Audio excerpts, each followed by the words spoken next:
Ну більше. Хто проти?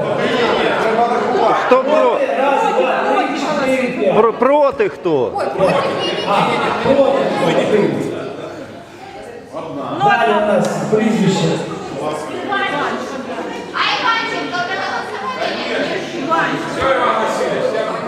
Да, тепер я йду. Іван, просто